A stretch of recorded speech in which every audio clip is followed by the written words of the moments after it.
think it was around the between 7 minute and 8 mark, that timeout when Vandy kind of got it close, and then it felt like your guys kind of regrouped and pulled away. Just what was the message in that, and what did you see coming out of that timeout? Yeah, I think in that segment, shot selection, I mean, we're not going to turn down open threes when our best shooters have them, but I think there's a responsibility to go rebound and miss from time to time. And obviously today was a positive for us to out-rebound the opponent. And we did it by committee, right? When Matt and Brandon have 5 or 6 defensive rebounds, it's good for our team. It's also really good for our offense. You know, it's almost always a transition opportunity when one of our guards gets a defensive rebound. I thought the guys were dialed in today on rebounding, among other things. I know you haven't watched this film yet, but just from watching this game and film from Wednesday, what have been your takeaways from these two different kind of style of wins coming off the last Saturday? Yeah, my mind's pretty much always on the game. I can't even really remember who we played last, but I know today we had an offensive game plan to try to have some balance, and we got 4 guys to double figures with another guy at 9. And so if we can get 5 guys in double figure scoring, it's always good for us, the way we like to play. I thought it was a low turnover second half. We really responded. We had some self-inflicted mistakes in the first half turnover-wise. That's going to happen. It's not a perfect game as much as we strive for that. But in the second half, to take care of the ball, I think we only had 2 or 3 turnovers in the second half. That's good for our offense. And then again, defensively today, I liked our team defense from where I was sitting. We had 5 guys in a stance. And again, defending maybe one of the most difficult offenses to defend in the SEC because of their movement and their screening and their cutting. And then obviously their point guard's a dynamic player. He's very, very fast, and he's speed on speed. And I thought our guys did a good job containing him the best we could. Today's victory marks 10 consecutive home wins. What does it say about what you're building here in Oxford to kind of get the fans more engaged in Ole Miss basketball? I think give credit all of the players. I mean, if you're going to do the things we'd like to do, to be one of those teams that, in the tournament has a chance to win 6 games in 3 weekends, then you've got to have some streaks throughout the season. And, so if the ultimate goal is to win 6 in a row, you got to do it a few times during the year to prove to yourselves you can do that. So, and then, program-wise, I just think a lot's gone into this.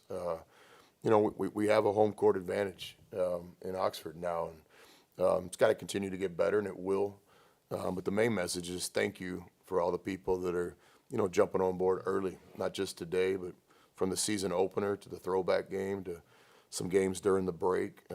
We've had great attendance, and it's only going to get better.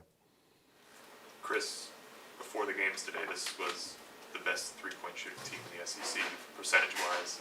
Is that an outcome that you first foresaw when you built this roster? Has that surprised you, your success there so far? Yeah, in terms of all the stats and stuff, I think it's too early. Like my personal philosophy is you go through the first half of the 18-round fight, you kind of see where you're at, and when you make that turn, there'll be some teams that have a chance to compete for a championship. There'll be other teams that are trying to get, back in the fight. So for us, all the statistical stuff, don't spend much time. I would say, I think I said that a couple times earlier in the season when we had some off nights and people were even asking questions about our shooting. We have good shooters. I think, to be a quality team, you got to have 4 or 5 guys that are 40% three-point shooters. And, different guys have different shot selections, but there's no doubt about it. We need that.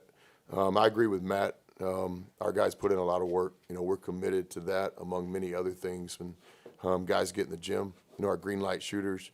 Then we got that next tier three-point shooter that we have a lot of confidence. Every guy's got a little bit different role in shot selection.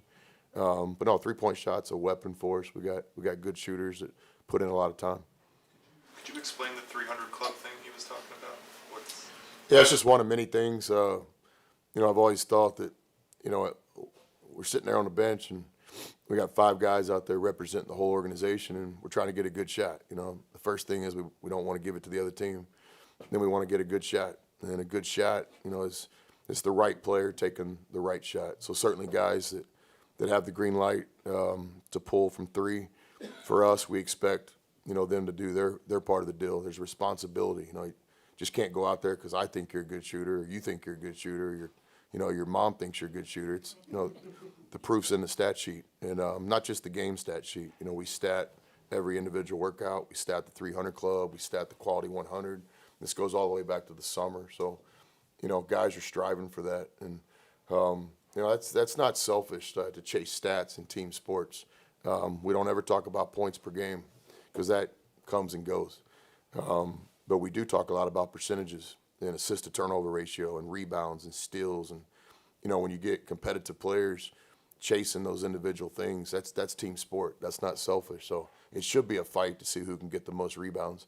It should be a fight to see who can get the best assist screens, steals. And so, and we have a competitive locker room. We have some veteran players that it's important to them. Nobody wants to win more than we do. And I haven't always been able to say that about every team we've coached, but these guys are internally competitive, and we have a vision for the program, and we have a plan to get there. We're only 3 rounds into this 18-round fight, so we got a lot of work to do. But I like where our guys' hearts are. These guys care, and they really do. Coach, you're to be commended on your success and the job you've done here. When you look back and you think about what you've put together here, was it difficult in getting the players to buy into the culture that you established? Good to see you, Jesse. Love you, man. All that starts in recruiting. You kind of recruit the guy that you want to coach. That's why I've always had the utmost respect for high school coaches, because for the most part, those guys can't control who they coach. We can. We go out and recruit the players on our team. So we start with that. Will this guy be bought into what we're trying to do? Will he understand our expectations? Will he understand how we hold guys accountable? So for us, it starts in the recruiting process, trying to get the right guys that we think want to play team basketball, that we think want to win, want to be a part of something special. Then once you get the guys here, as well as I do, a lot goes into team chemistry and stuff. And these guys have really fought to become a team. And we got a long ways to go. We're just getting started here in SEC play. But these guys that care about each other, and we do have a culture that's developing.